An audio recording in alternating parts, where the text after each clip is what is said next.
What does it really mean to be a world champion?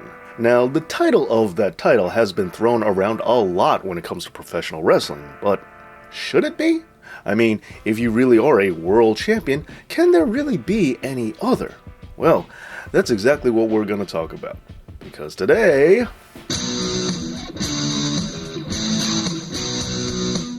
For those of you who remember my video on the origin of the National Wrestling Alliance, you no doubt recall that the NWA originally formed with one express purpose in mind, and that was to create one true World Wrestling Champion. How did they do that? Well, just go ahead and watch that video to get a more in-depth look. But for now, the point of the matter is that back then, just like today, there was no overarching group designating which championships could call themselves World Championships. And this really bothered the founding fathers of the NWA, so they decided to do something about it. And thus, after the creation of the National Wrestling Alliance, all wrestling territories underneath that banner had to bow down and recognize the National Wrestling Alliance World Heavyweight Championship as the one true world title in all of professional wrestling.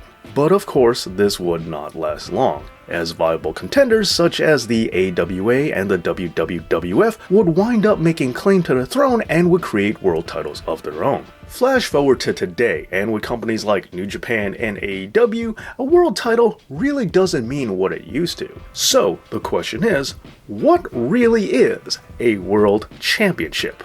Well, that's really tough to say, but ultimately, it all comes down to recognition. This is just like, for example, starting your own country. Any screwball can mark off a spot of land and call it his very own, but that doesn't make it so unless it's officially recognized by official parties. What do I mean by official parties?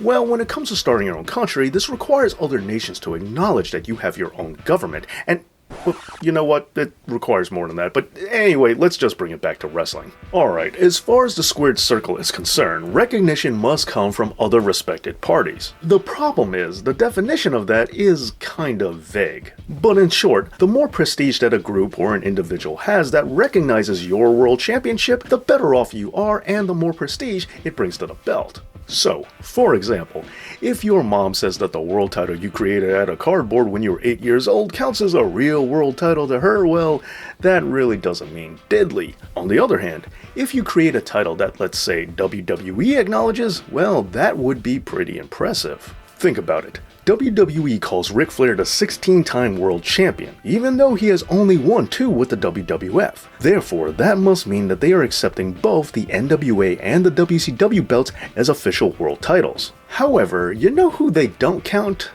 Jerry Lawler. By saying that Ric Flair has the record, then they are clearly not acknowledging all of the world titles that Jerry Lawler has won, such as the AWA World Heavyweight Championship and the CWA World Heavyweight Championship. They're also not acknowledging his 3 reigns with the WCWA World title, and they're also not considering Lawler's reigns with the USWA Unified World Championship, which would mean that the WWE is not acknowledging an additional 28 reigns. Okay, so now if you're keeping count at home, this would give Lawler 33 world titles, which is over double that of Ric Flair's. And if they were including Lawler's runs with those belts, then WWE definitely wouldn't be claiming that Flair and Cena are tied for the record, because Jerry beats both of them combined. And continuing with this, how about the man that Lawler beat for that AWA title?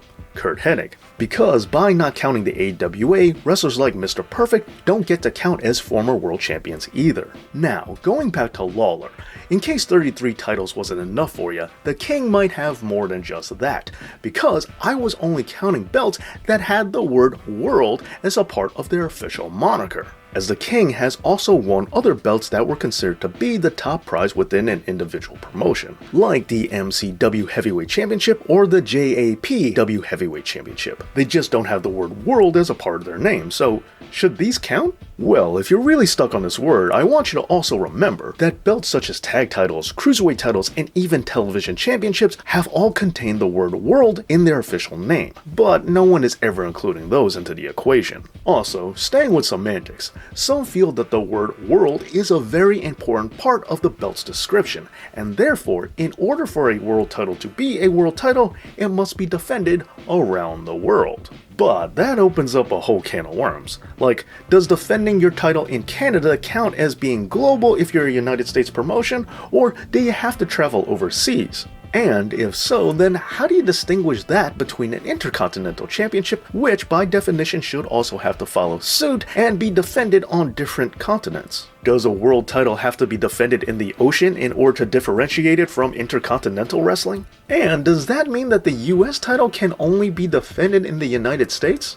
And moreover, if you still feel that the word world must be included within the official designation in order for it to count, well then allow me to remind you that WWE hasn't had the word world in one of its belts for a very long time, as their top two prizes are the Universal and the WWE Championships. The word world isn't in either, and I do think it'd be pretty odd to not at least consider both of these belts for being in the running. But you know what? Enough talk about WWE, because they're not the only wrestling entity around. Furthermore than that, we don't need to just stick to wrestling promotions either. For example, let's look at a respected non-wrestling promotion wrestling entity that has a lot to say on this particular subject. Let's look at Pro Wrestling Illustrated. This magazine has officially declared which belts count as world championships to them. Although, again, their criteria really isn't crystal clear. For instance, why did the IWGP title only start counting in 2020, the same year as AEW, when New Japan has been around so much longer?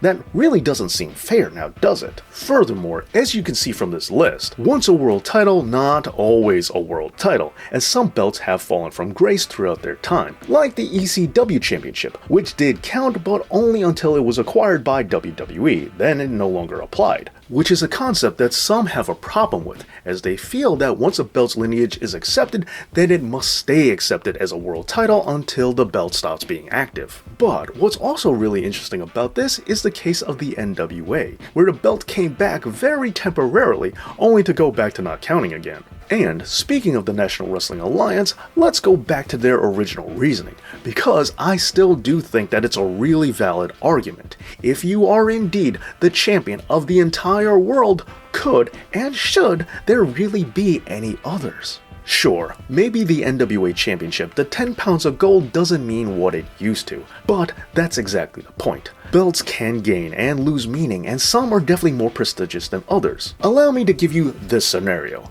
Let's say that you're a professional wrestler, and you have the choice of signing between two different companies, and they're offering you the exact same contract, the same amount of money, the same schedule, and they're both even guaranteeing you a world championship run within the first year of signing.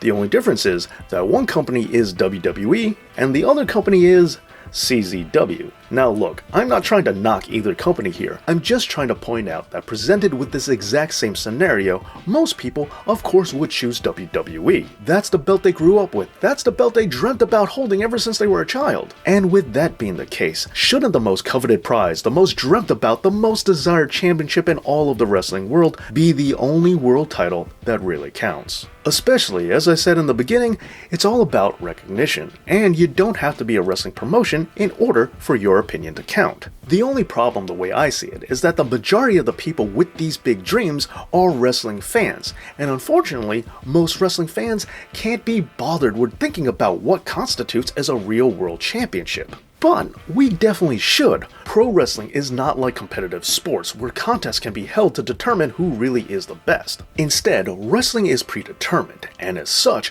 who gets deemed to be world champion all comes down to who gets chosen, who is thought to be the right choice, and who is the only one who will wear this exact belt at this exact moment. And if this is how much thought goes into who becomes champion, then don't we owe it to the belt to put just as much thought into the championship itself? Well, there you go. My thoughts on what counts as a world championship. But what are your thoughts? Let me know down in the comments, and I also want to give a big shout out and a big thank you to all of my Patreon supporters out there.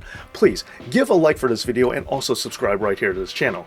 Thanks so much for watching, and as always, Dave knows.